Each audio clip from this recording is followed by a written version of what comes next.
of the City Deal Joint Assembly. That's a new venue for us.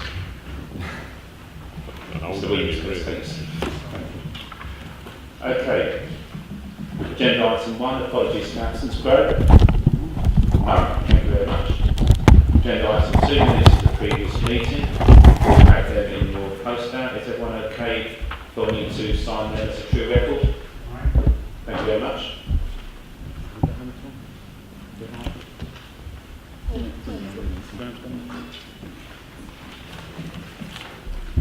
Okay, agenda item 3, declarations of interest. Any declarations of interest of what's on the agenda today?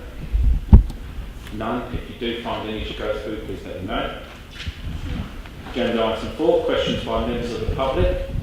Can we minute the fact that we have no questions from members of the public at this meeting today? That's caused the biggest murmur, I think, for quite some time. Agenda item 5, petitions. We have no petitions today. Agenda item 6. Agenda item 6. City Deal Progress Report. Tanya? The key areas of progress, just to note, particularly in relation to the forward agenda, are that the workshops on the Histon and Milton Road are nearly complete, and we're proposing to report back on those and next steps to the March Assembly Board cycle. Also, when the Joint Assembly and Board considered the risk management strategy in August-September, it was suggested that the progress report should include reporting on any risks that have escalated, particularly if they've escalated to red. The Programme Board considers that the risk score of risk number 4, which is failure to engage effectively across stakeholder groups on the vision and discrete areas of business leads to weakening support, has escalated and is now at a risk score of 16. We're taking action to manage that risk, but we are flagging it in accordance with what's recommended. Okay, thank you, Tanya. Any questions on that at all? No? Okay, good. So noted. Thank you very much. Moving on. Agenda item 7 to the Western Orbital Public Consultation Outcomes and Next Steps. I'm going to ask officers to address this agenda item first, and then I have a request from Helen Bradbury, the chair of the Port and Western Orbital LLP, that wants to address the Assembly. So that will come next, and then I'll open up to the floor. So, Bob, is it yourself? It's meant to be Ashley. Ashley, we're well ahead of ourselves, Ashley. You're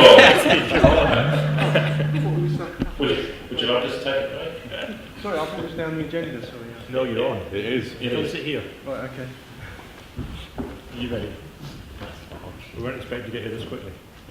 Do you not know me as chair? Welcome, Ashley. It is number 7. When you're ready. Yeah. Sorry, I'm late then. Right. So this report basically sets out the outcome of the public consultation that was held for the Western Orbital earlier in 2016. It summarises the next steps that we proposed. In effect, the consultation was based on a number of options or early concepts on whether or not a bus link on the M11 to the east or west of the M11 would be preferable, and some options around park and ride sites. As you can see, that there was a fairly sort of good level of support for the concept of the Western Orbital in terms of public transport improvements, and there was also a lot of support for cycling along the corridor as well. Generally, in terms of the options, people preferred that the link should be on the M11, but there was also some support for on and offline options. The offline option generally was preferred to the east, and the greatest opposition was shown for option C, west of the M11. And there was also quite a lot of support for park and ride on the corridor, in particular possible park and ride at junction 11 around Hawkesbury as well, and also support for a cycle and ride or park and cycle at junction 12. What we then set out in terms of the next steps is really a strategy to take forward the scheme in the context of a number of issues that are developing in parallel. So in the first instance, clearly there's a very closely related scheme around the A48, which you'll be aware of, Cambridge to Campbell Better Bus Journey Scheme, and there is obviously an interrelationship between these two schemes. So as was originally directed by the board last year, what we should continue to do is to assess the Western Orbital in order to inform future decisions on the A48 itself. Secondly, there's obviously the ongoing issue of the Highways England plans for the corridor, and they will obviously inform future judgments around the Western Orbital. And we've set out within this report our assessment of the current Highways England thinking on the corridor and their potential plans for interventions, and the extent to which that may well influence future decisions. And thirdly, because the Western Orbital was always envisaged as a future tranche scheme, clearly we need to develop it in that context. And there are a number of key decisions which need to be made around future tranches of the city deal, and also linked to should the government determine future funding for the city deal. So those sorts of decisions will not be fully arrived at until later in 2017 to 19. So it's not essential at this stage to reach a definitive view on the Western Orbital itself at this point.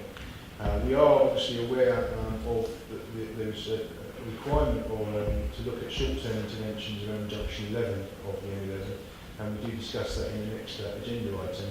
And what we are suggesting is a kind of a holistic strategy to look at both that specific short-term intervention, but ensure it's fully integrated into this wider thinking around the corridor as a whole.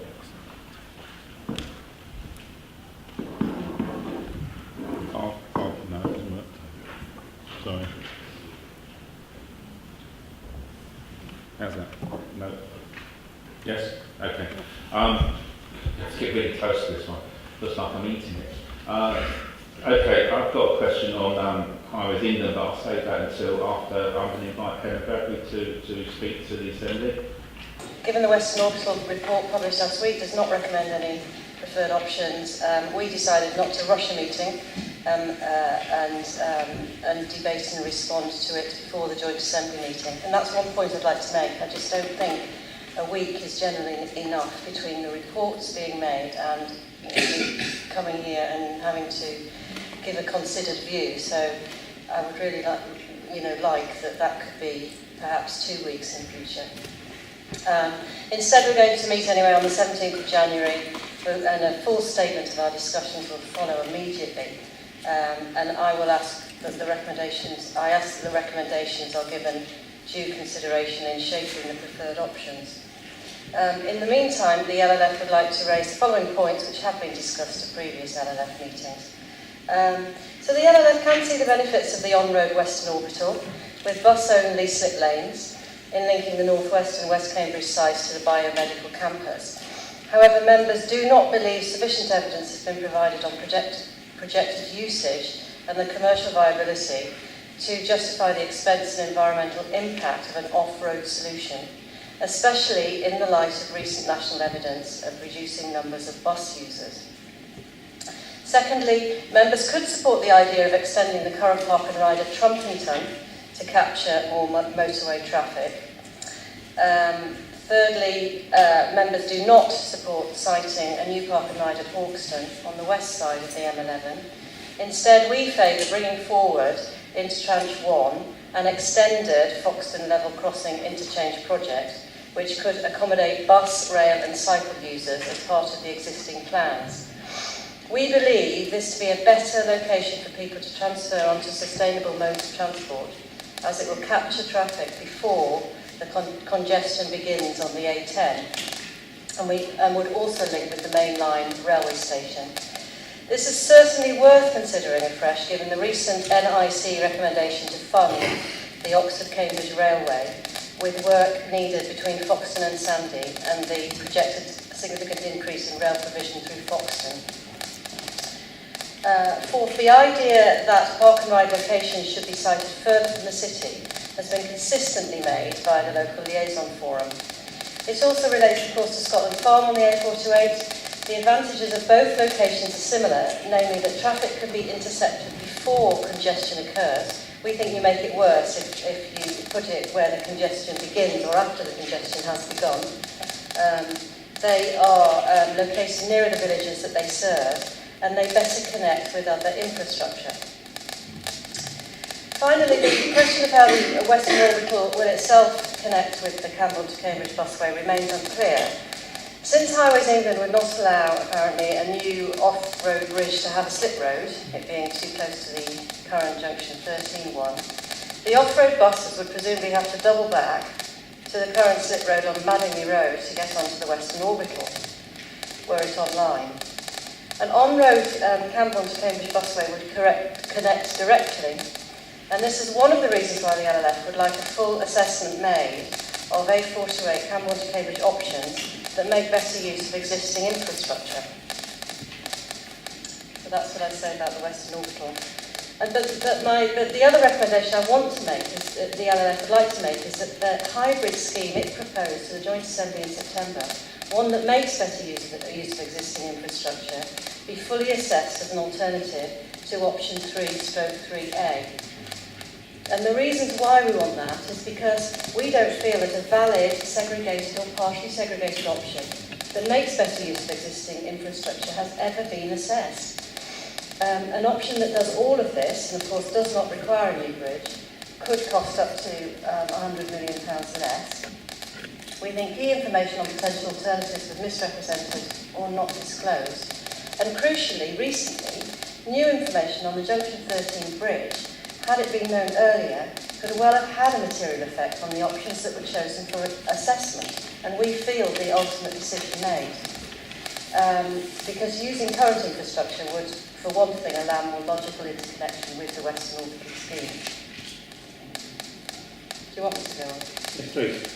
Okay, so option 3A was selected by way of the multi-criteria assessment framework and estimates of wider economic benefit, and concluded to be the best strategic fit. But what was its on-road comparator? We feel that no valid two-way comparison using existing infrastructure was ever made. The only option assessed that does so was option 1, and it did not fit the basic criteria of the scheme. It couldn't have been accepted. This option envisaged no bus priority west of the Madingley Marsh roundabout, and then a single inbound bus lane only. This does not even pass the scheme's fundamental best strategic fit requirement, that the busway had to be segregated or partially segregated from Camborne to Cambridge. It was not a valid option at all. And then the journey times were just totally misleading. For the only on-road option assessed, the return journey time is cited as 64 minutes, as against 28 minutes cited for option 3A. This figure is derived from the current timetable of the City 4 bus. However, the first 26 minutes of its journey time involves the bus circling around Camborne, making various stops before finally setting off for Cambridge. This is seriously misleading as a comparison with an option 3A bus that sets off immediately. But more importantly than that, that there are on-road and hybrid options, and the LLF has suggested one, which seems to have been ignored, that do compare well against option 3/3A, but were not included among the 5 options assessed. And we asked ourselves, what was the reason for this? Did misinformation regarding the capacity of the Junction 13 bridge and then non-disclosure of contrary information influence the options assessed and the decision taken? Was it the belief repeatedly stated by senior officers, both in public meetings and by email, that it was not possible to get additional bus lanes over the Madingley Road Bridge, that it did not have the capacity to take the weight, and so would have to be demolished with serious cost and disruption implications? As recently as September, the Executive Board, the Joint Assembly and many other stakeholders were told that Atkins had done a survey 15 years ago that proved this to be the case, and the situation would only have deteriorated since. However, a report produced by Atkins in May, which I can show you because it's not on the website yet, states precisely the opposite, that the bridge does have the capacity to take 4 lanes, could potentially take the weight, could be widened to the north or to the south, or could be supplemented with a bus-only or cycle-only bridge directly alongside. All options have been costed, and the most straightforward one, reducing the south side pavement, costs just £600,000, and that's a tiny fraction of the cost of a complete new bridge advocated by the transport officers for option 3A. So misleading information on the bridge could well have had a material effect on the options that were chosen for assessment and on the whole decision-making process. This must therefore call into question the preferred option recommendation. I'm nearly finished. The Joint Assembly in September was asked to agree the preferred option 3A on the following basis. Without a valid two-way comparison that uses existing infrastructure, with highly misleading journey time information, with false advice that the buses could not be accommodated on Bottleneck Bridge, without a feasibility study having been done on existing infrastructure, and with the unsupported claim that the off-road option is somehow going to generate £680 million in wider economic benefit, some 500 million more than options that use existing infrastructure, it's simply not credible. So just to summarise what the local liaison forum would like to happen. Number 1, given the new information on the Junction 13 bridge, we want you to recommend a full appraisal of the hybrid solution proposed by the LLF, including transparent evaluation of strategic fit, benefit-cost ratio, and wider economic benefits. Number 2, we would like you to note that key information was misrepresented or not disclosed that was relevant to the feasibility of solutions which make use of existing road infrastructure. Thirdly, to pause all further work on preferred option 3A until this is completed. And finally, in light of the results, reconsider whether the preferred option 3A is indeed the best strategic fit, or indeed the most sensible option. Okay, thank you. Chairman's discretion there, obviously. There was an awful lot more on the Waterway than the Western Orbital. And the Western Orbital is the agenda item today. So what I'm going to suggest is, obviously, you've heard the LLF's concerns on the Waterway, that officers actually respond to you outside of this meeting. I think it's good that you've had a chance to air those concerns again. But with regards to the Western Orbital, obviously that's what officers are here for, and that's what we're here for today. With regards to the timing between agenda papers being published and the LLX having to meet and then the Assembly, it's a point I've made before. I'm not quite sure of the way forward unless we have agenda papers 2 weeks before, which hasn't always been the way or the easiest thing. It's something we're going to have to look at. What I would be interested in is a response from officers on your suggestion of a Foxton interchange. Either Tanya or Bob maybe, I don't know. I'll hand over to officers for that. And the key point about Western Orbital is that the strategic case is to connect areas of significant housing growth in the northwest of Cambridge and in the southwest of Cambridge. Those are also areas of significant jobs growth, so going all the way around via Foxton isn't terribly helpful in terms of sustainable journeys between, say, the NIAB, northwest Cambridge sites, west Cambridge, biomedical campus, where job numbers are projected to grow from about 16,000 now to about 30,000 in 2030, and where you've got 4,000 new homes being built on the Trumpington Meadows and Clay Farm and Green Farm sites. On the point about East-West Rail, I'll defer to Bob's greater knowledge as he's involved in it, but my understanding is that it's unlikely to be built until 2020, so saying let's wait for the Cambridge to Bedford East-West Rail section does mean let's wait for 15 years. Again, deferring to Bob's greater knowledge, the bus patronage point, it's worth unpacking the trend. Bus rapid transit passenger numbers are actually increasing, while numbers going on the slow around the houses local buses are indeed decreasing. But I think it'd be worth getting, so I'd like to hand over to Bob on the detail. Just before that happens, Helen, could you just turn the mic off, please. That might help. No, it didn't help. Okay. Bob Lynch, please.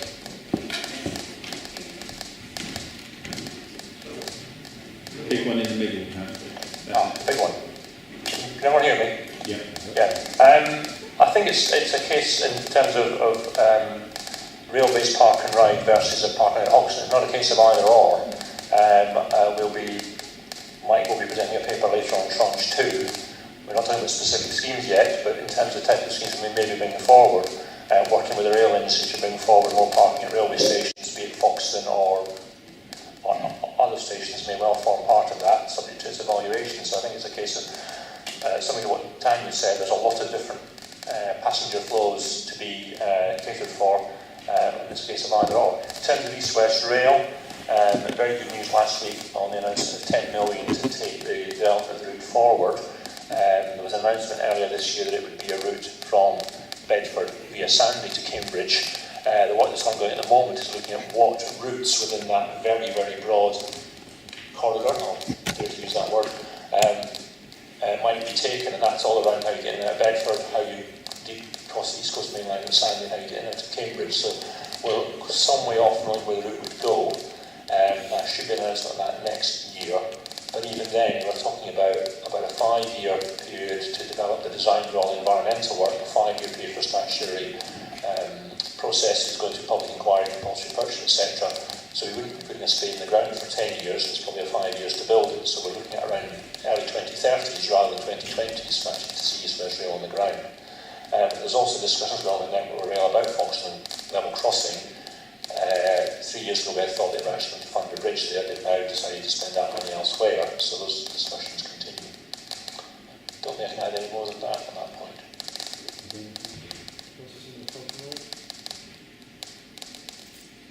Yeah, just in terms of park and ride, there was an assessment of Foxton as a sort of early park and ride location.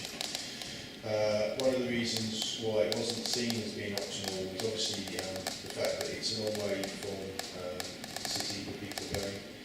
And obviously, as we've had these discussions with the LF in terms of Cambridge, one of the operational issues around park and rides are that the further you push them out, the more they look at the operational costs are much greater because buses have to go a lot further back and forth. So there's that element. And secondly, you need a priority along the highway to actually to make good sense of them. So if you're pushing out to Foxton, you'll then need to create a very long stretch of bus priority in both directions along the A10, which is extremely difficult when you look at that, and it's all tied up as well, as we know, with the ongoing issue around level crossing. So in terms of optimisation, and the third point being around interceptions, because the point being is that when you park and ride at junction 11, you intersect north journeys on the M11 as well, whereas if they park and ride at Foxton, you don't intersect journeys going eastwards.